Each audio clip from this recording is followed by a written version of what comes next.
Hello, my fellow YouTubers and TikTokers. Today we're going to work on a little piece of magnetite. This is a iron rock. It's a core.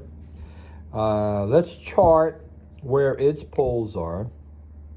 Let's chart my room's magnetic earth poles.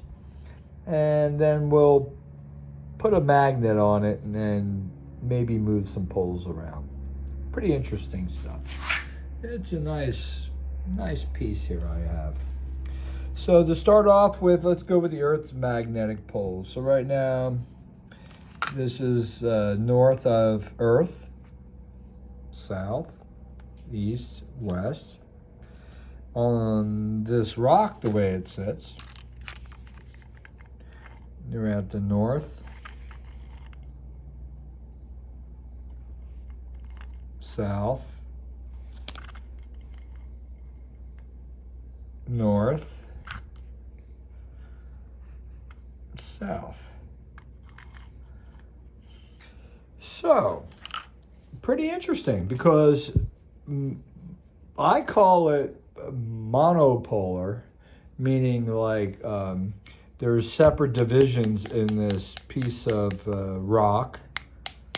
That's iron. Heavy as heavy can be. And I just cut a little square piece out of it to see if I can make a little cube. And I put the scale or the compass on it. And guess what? No magnetic field.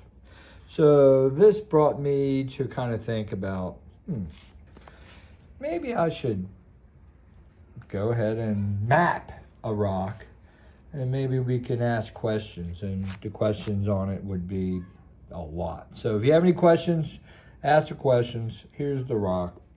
Right now we just map the poles, so with no further ado, let's go ahead and set you here. And what we're going to do is run a big magnet over it. I got a neodymium here, but it's stuck with another one. I don't want to separate it, but I'll check the poles on it. You know, that's south and this is north, and it's real strong. But it's bipolar here, remember. Every time you put a magnet together, like the Earth, if we have a north pole, it's north, but it's really south coming out. And if it's south, it's really north pole magnets coming out. So you kind of have like, if you look at this, it's a human. One side of it is half of the pole coming from, if this is the north pole, coming this way, you got like a human body where half of it's ran by the brain and half the body is a twin of the other, but identical, like mirror image. So from here, north coming up, and then the south here, and north here, and the south here, the two divisions really split because the middle of the Earth has what we would call a domain space, which is a nodal point in my head. A nodal point is where there's a division between north and south. At that point, you'll have the north coming down to right there and coming back up. And that's your strong upper Coriolis effect. And then in the bottom, you have a mirror image of it and your Coriolis effect. So if you take both sides, you kind of see the split, the divisions. And that's what we're talking about with this. So we're going to go ahead and I'll just tell you that this is a north, this is south, and we want to take this north, which is here, and we're going to go ahead and this south, and we're going to swipe it. I'm going to come to the front, and we're going to swipe over it. Now I'm going to get you guys over here, and together, let's take the compass. Still spinning, right? Let's check it to make sure it's still north. Yeah. That's the North Pole over there, guys. So, let's check it now. Now it's the South Pole. So my guess here is every pole that I marked is going to be the opposite because I swiped. Think about it. You got south to north. You got north to south. You got south to north, north to south, north to south, south to north, south to north, north to south. Let's look at them as 0 and 1s. So you could literally take the energy. Here's the energy in the pencil. And you can rotate the fields in this rock a lot more easily than you can a regular piece of iron. I know you feel me, because I do a lot of experimenting and I don't give a shit who the fuck says anything that's contradictory, because nobody's doing the work. I am. And they can be as smart as they are, they're trained. But I'm just going to be kind right now and say, you're like a horse, a racehorse with blinders on, and all you're looking is focused straight ahead. You don't see what you missed on the path. So with that being said, this is a rock, a coral rock that I got from Edley Scallon's close proximity. Hell to the frickin' yeah. So if you want to look at the colors, this rock is very old. It is coral rock. It's from Homestead, Florida. I was at Coral Castle on one of my many visits. And I had, there's apartments over there by Coral Castle. That used to be Ed's property on his 10 acres, by the way. Sold off. Here's a lot of brush laying around there like this, and guess what? They're fine gems to me, because I'm a Coral Castle aficionado. Meaning that I'm going to cut a square out of this and see if we can magnetize it. How could we magnetize it? We'll go in Ed's readings and see what he says. Back to this guy. You got the gist where I'm at in my head. There is no telling, but we do know that now the north here is the south.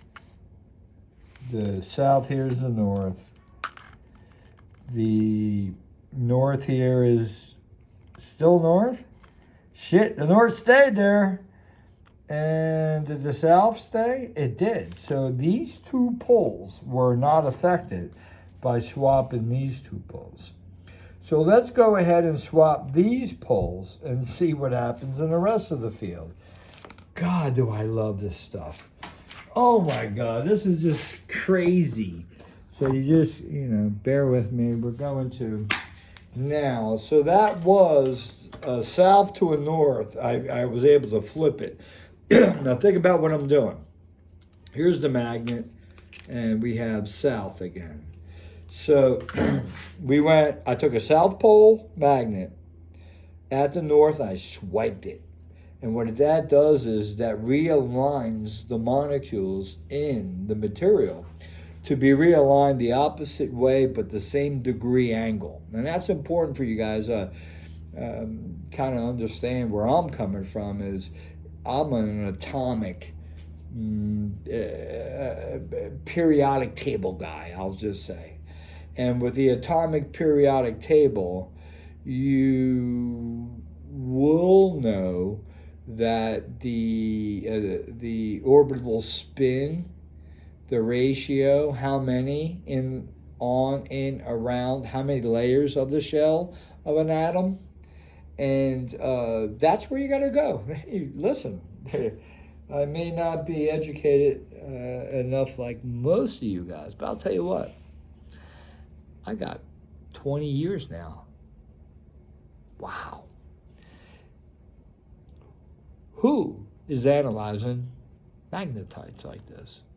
Who is even challenging it? If I can make this tap it.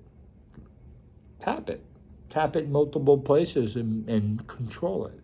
It's like controlling a magnet. Can you imagine?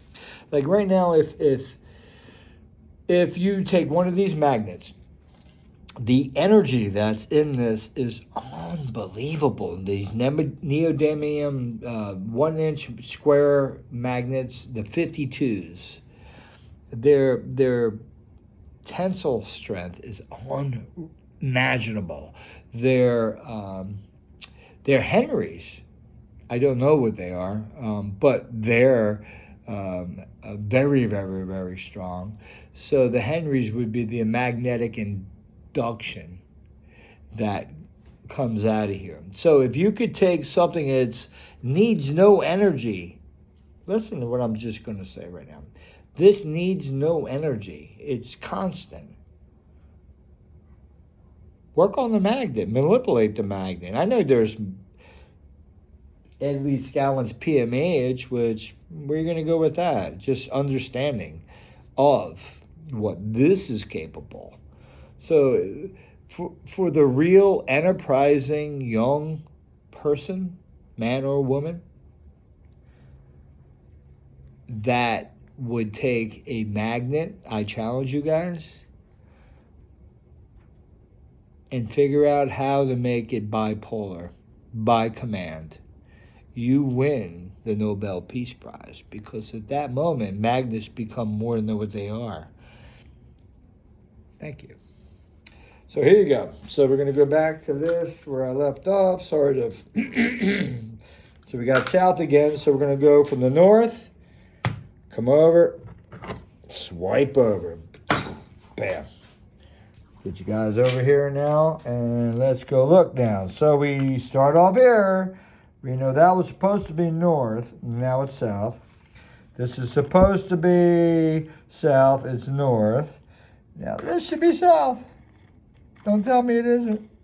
Come on now. And what do you got here? Let's see what's going on. So this says south, and it's reading north. And this is somehow wackadoodle. Let's swipe it again. All right. All right, so we're on the south. So I'm going to come over here. And the whole thing is this. Swipe. And what Ed taught us, when you swipe, it moves the molecules. So these are north now. You can wackadoodle this whole thing, guys. So here we go. I'm going to take the north here. Oh, this is south. Here we go. Bam. Here's the, I did it wrong. There's the south, I think. And we go.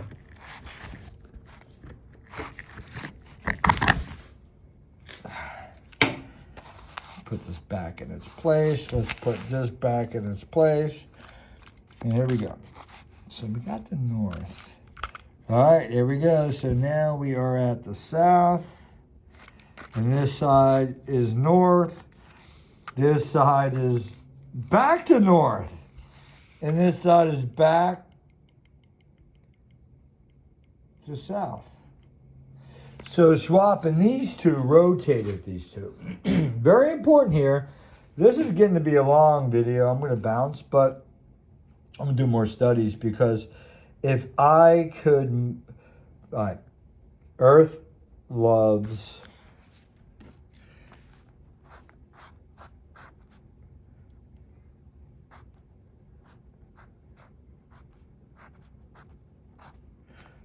six-sided things. I'm drawing something to really allow you to see that each place has its place. So 1, 2, 3, 4, 5, 6, 7, 8. That's octo. That's an 8.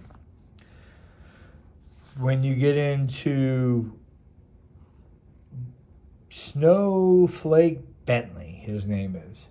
I want you guys to read up on him. He's up from Maine area. Not Maine. Actually, I think he's from Maine. Yeah, from up in the area there, Maine or Vermont. I think Vermont. Snowflake Bentley. Now, Snowflake Bentley observed the snowflakes, and they found out they weren't always the same. None of them are even the same. So what created them? And I think that's where we start to understand the six-sided. The six-sided. That's a 4, right?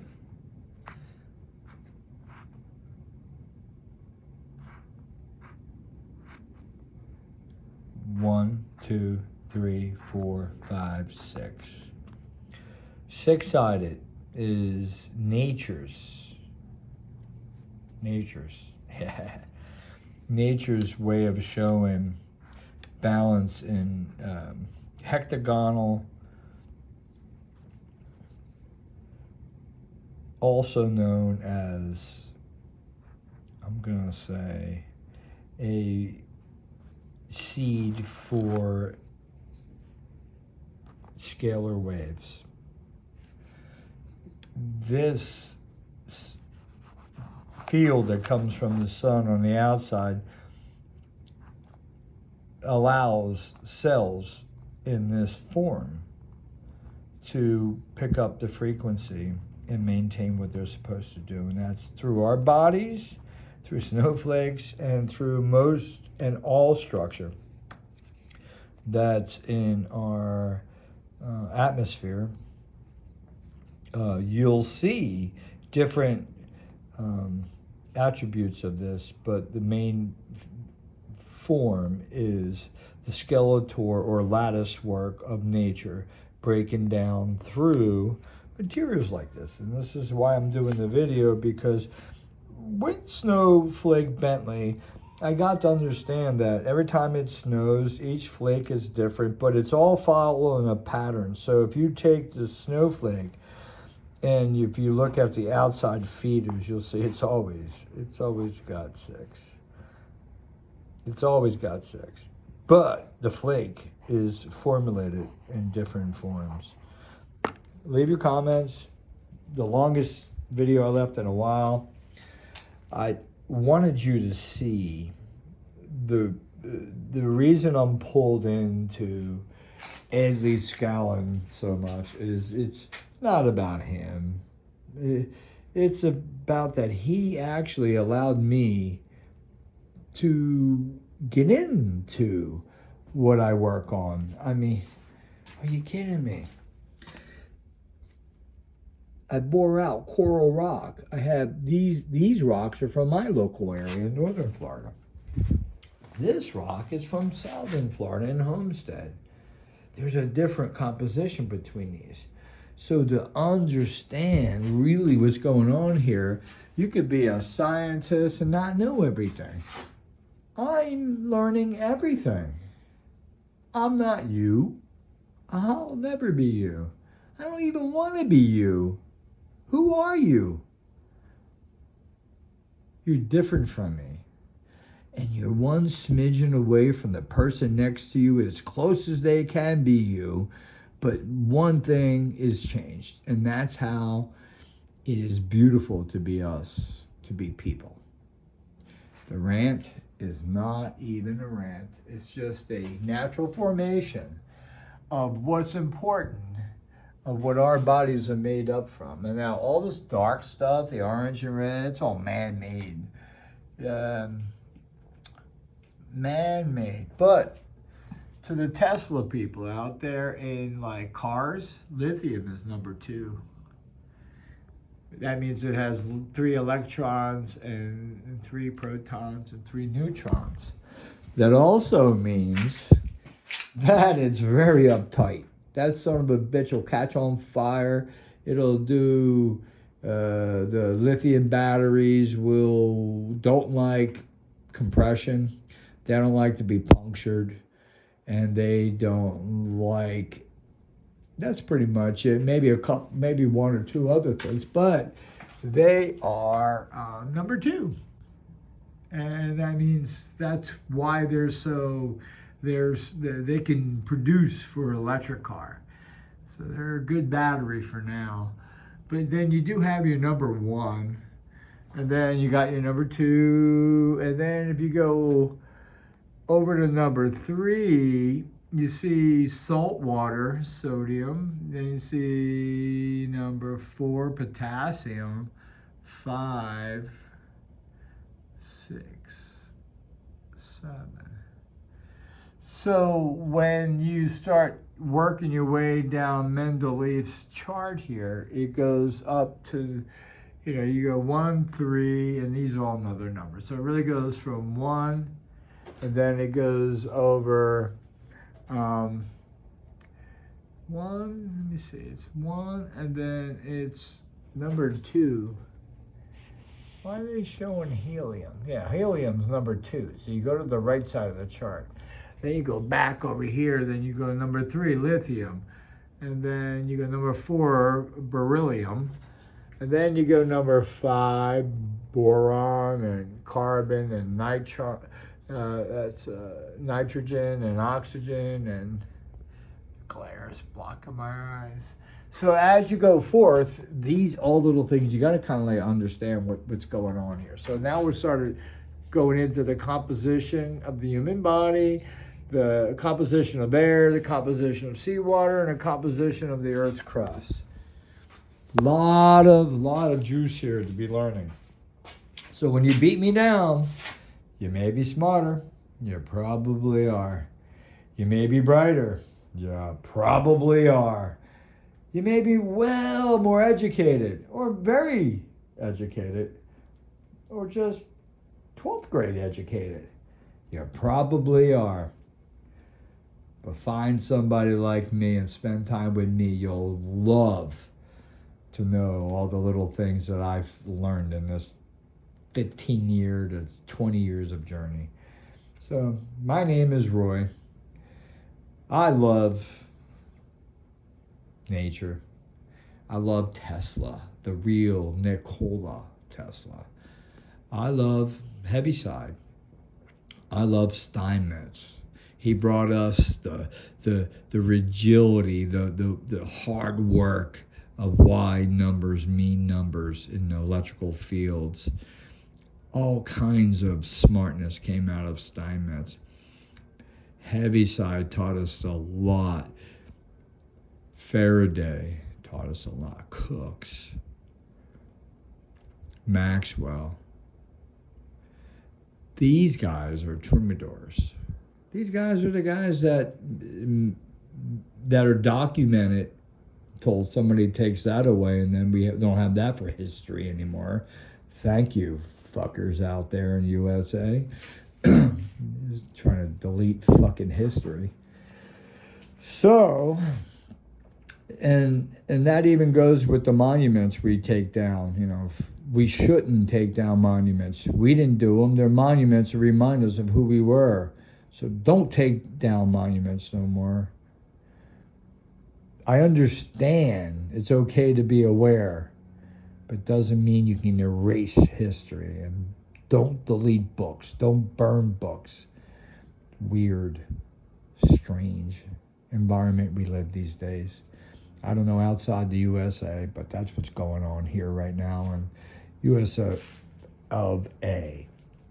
So without ranting anymore, so we're back to our natural studies, and then you got to the very beginning, a full circle, 24 minutes, and we're out. Leave your comments if you care.